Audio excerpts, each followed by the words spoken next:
앞서 보신 것처럼 내 집 마련은 전 세계적으로 점점 더 어려운 목표가 되고 있습니다. 우리나라 부동산 시장 역시 예외는 아닌데요. 불안정한 흐름이 지속되는 배경은 무엇이고 정부와 개인은 어떤 대응 전략을 세워야 될지 함영진 우리은행 부동산 리서치 랩장과 함께 관련 얘기 나눠봤습니다.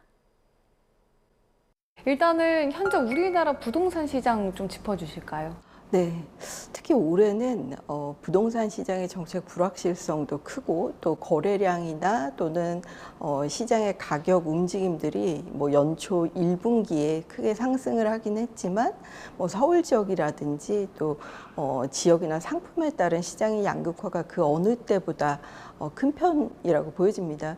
흔히 이제 부동산 시장에 영향을 미치는 것들이 뭐 정부의 정책 그리고 금리 뭐 시장의 경제 상황이라고 할 수 있는데요.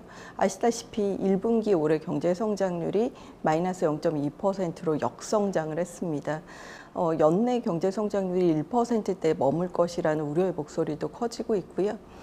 특히 트럼프 정부에 대한 상호관세에 대한 우려라든지 또는 뭐 물가 상승에 대한 우려 때문에 기준금리 인하 시점이 2.75%에서 더 인하되지 못하고 지연되고 있는 상황이기도 하고요. 다만 이제 금리가 낮다고 해서 주택 수요자들이 대출을 통해서 무리하게 영끌이나 패닉 바잉을 하지는 않는 것으로 보여집니다.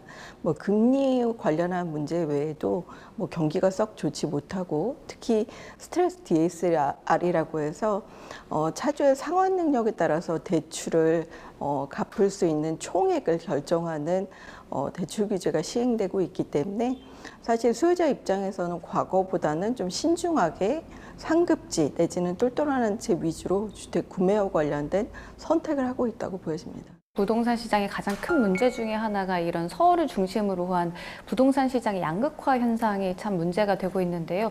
이렇게 되는 가장 큰 원인은 어디에 있다고 보세요? 패닉 바잉이 나타났었던 이제 코로나 팬데믹 그 당시만 하더라도 기준금리가 0.5%대였죠. 굉장히 낮은 저리 대출을 이용해서 주택 구입이 가능했고요.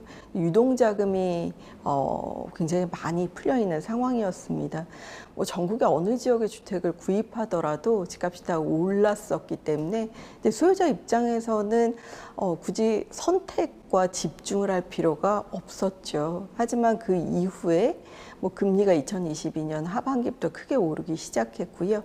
뭐 지방 지역은 상대적으로 수요 부족이라든지 또 경기에 대한 위축 우려 그리고 일부 지역에서는 뭐 정비 사업도 분양가에 대한 부담 때문에 원활치 못한 반면에 서울이나 수도권 지역은 뭐 자족 기능서부터 교육이나 그리고 뭐 쇼핑 의료 이런 부분의 인프라가 탄탄한 데다가 공급의 희소성이 부각되면서 서울을 안전자산이라고 생각하는 경향이 굉장히 높아진 것으로 보여집니다. 청년층이나 무주택자, 노년층들이 이제 바라보는 부동산 시장에 대한 체감 온도라는 게 좀 다르다라고 이제 얘기들을 많이 하는데 실제로 어떻습니까?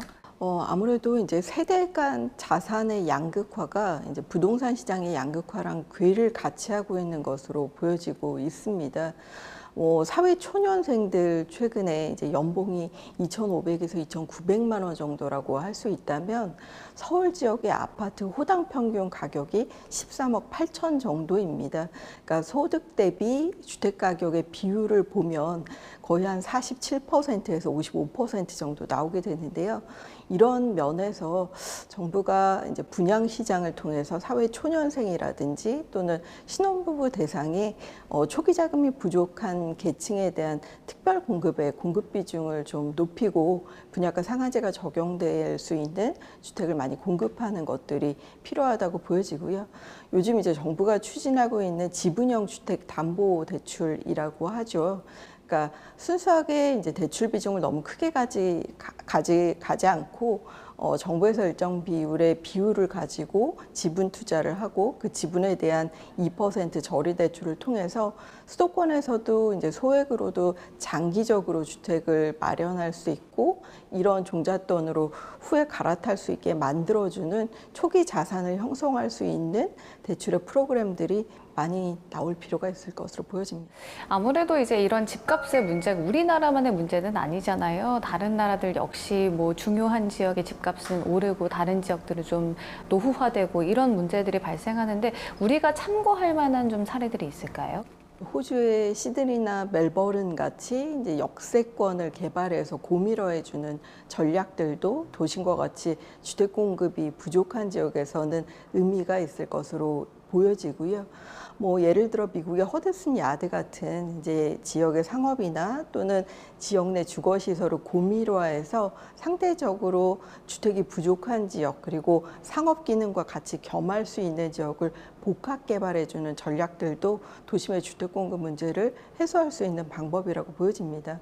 다만 이제 서울과 같은 지역의 주택 가격이 지금보다 더 높게 상승하거나 불안해진다면 뭐 특히 중국이 이제 상해라든지 북경 쪽에서 대표적으로 수요를 좀 억제할 수 있는 부분에 고가의 특정 가액 이상의 주택담보대출 모기지론을 규제하는 방향들도 도입할 수 있는 부분이라고 보여지기는 하는데요.